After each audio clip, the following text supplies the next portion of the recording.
Hi everyone, it's me, Tim. Today I'm going to talk about running meetings, something I know you all love. Everyone's always telling me, Tim, I love meetings, talk more about them. Actually, I know you don't like meetings, but I was having lunch with a friend of mine who's also in the game industry in a very different role than I have. And I mentioned to her that last week I was in a meeting and I got called out for not talking at all. We got to the end of the meeting, it was almost an hour long, and somebody said, well, Tim, you've been quiet. You haven't said anything. What do you think? And I even said, my answer was, well, this is the first time I've been to this meeting that you guys have been having for a few months now. I just wanted to listen. She said she had the opposite experience where she was in a meeting that someone else was running, her boss was running it, and she knew her boss and several people on the team had a specific problem that was occurring. But they were getting near the end of the meeting and no one had brought it up. So she was like, I guess I need to talk about this, because she didn't want it to go another week because it was getting worse every week. And we were talking about how people don't like meetings. And I know you guys have said meetings are terrible and they're dumb. And I have a whole video on why I think conversation is important, and I'll link it below. And if you feel like meetings are dumb, go leave comments in that one, because I'm just going to assume here going forward that meetings are important, because they are. Now, can they be wrongly used? Yes. Can they occur too frequently? Yes. Every tool can be wrongly used and used too much. So meetings are no different in that regard. But I had to have another video on brainstorming meetings. And that's a very specific kind of meeting with specific kind of rules and how it should be run. So I have a video on that. Right now, I just want to talk about general meetings, meetings where you call some people together to talk about something. And if you plan to become a director or lead in any role, these kind of meetings are going to be expected of you. You will eventually be called upon to run these. So that's why I wanted to give this, because some of you are like, no, I'm never going to run those. I'm like, okay, you're going to be a very unusual lead and possibly a very ineffectual lead. But let's talk about meeting types. I think there are three big kinds of meeting types that I have in the game industry.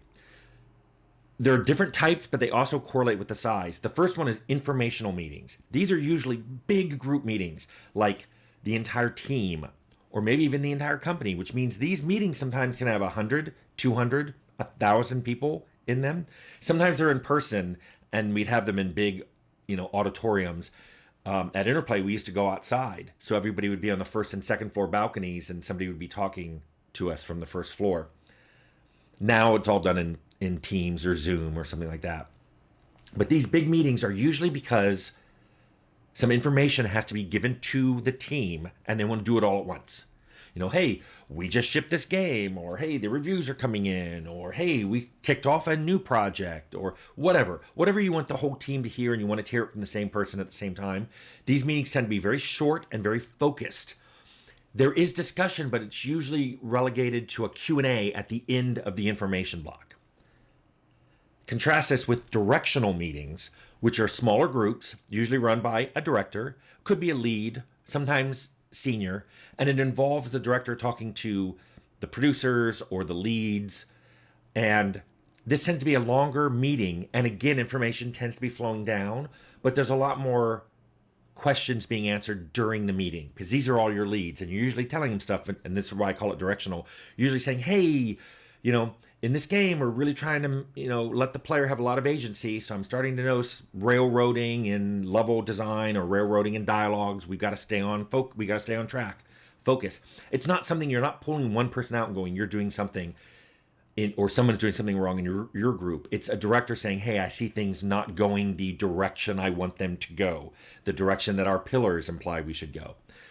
Those tend to happen every week or two.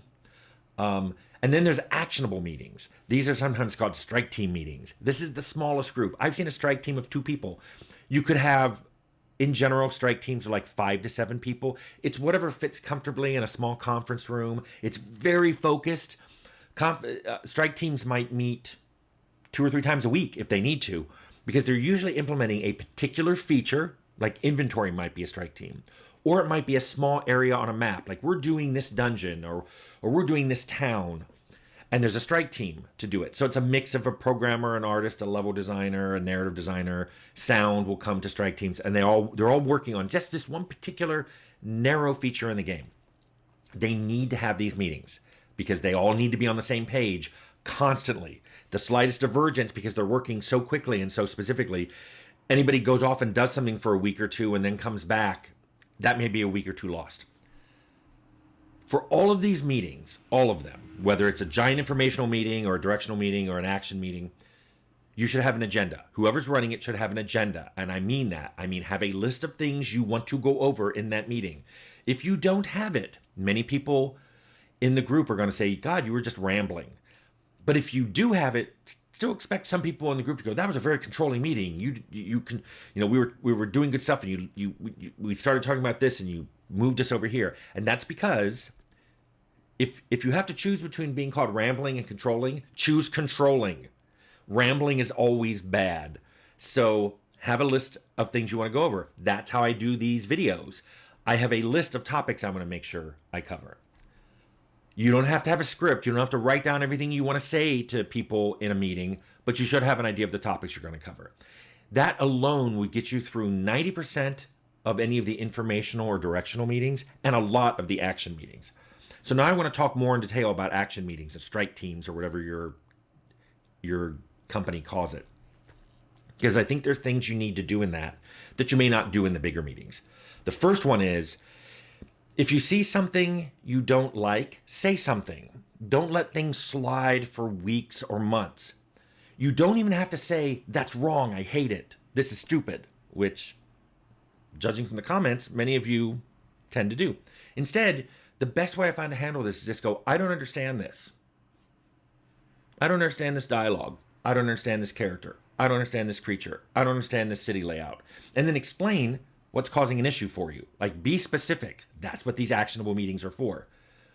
I've heard a phrase, compliment publicly, critique privately, which I think doesn't extend to this. I mean, you can critique how something's coming together in an action meeting.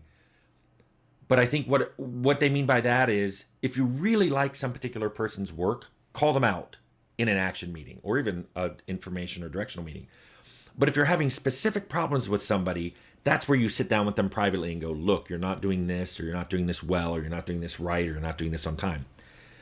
However, you still should address things, especially in action meetings, that you don't want people to do or that you don't want to have done moving forward. Otherwise, you end up wasting so much time. I've seen people, out of wanting to be kind or pleasant, let a game go off the rails and burn, all because they didn't want to be unkind to someone. And I'm like, okay, that's going too far. That's the pendulum swinging too far in the other direction.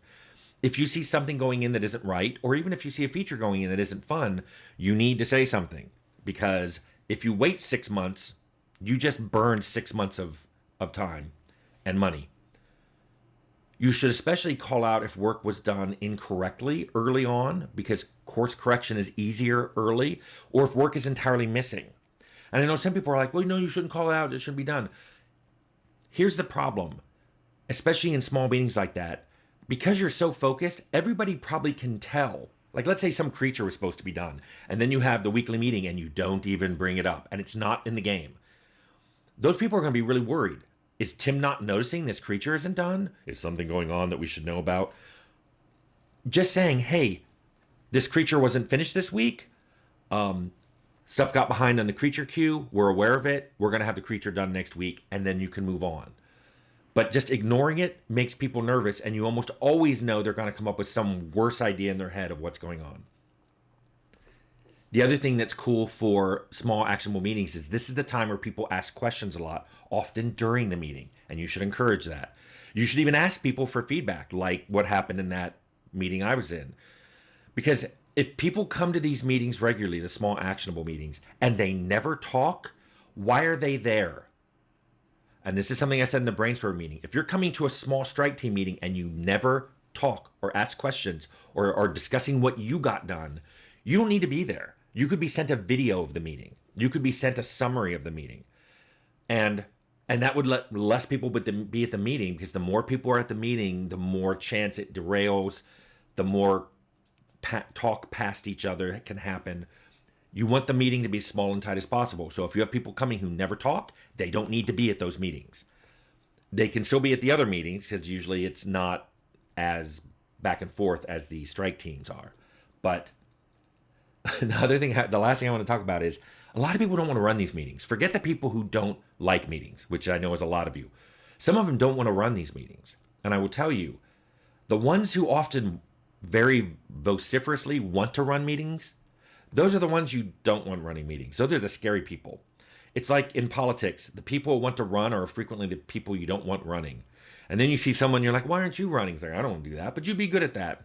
The best directors I've ever worked with, and the best leads for that matter, have been people who are very passionate but reluctant to be in those positions. Those are the best people to get because those are the people you know who aren't going to let the power go to their head and go crazy, or just try to always prove themselves right because they don't even necessarily want to be in that role, but they're good at that role. Those are the people you want. People who are good at a role that they don't necessarily demand that they be in. Those are good people to run meetings too. In fact, I often find producers run meetings very well because they're really good at keeping lists and having an agenda and keeping on tab of what everyone's going on and asking tough questions. So frequently having a producer or an assistant producer run a strike team meeting is a good way to go. But anyway, I did want to talk about this because I think a lot of you think meetings shouldn't happen. And I think that I can think of projects that have derailed because of that attitude. So I think meetings should be run, but they should be run well. And I hope this gives you an idea of how to do that.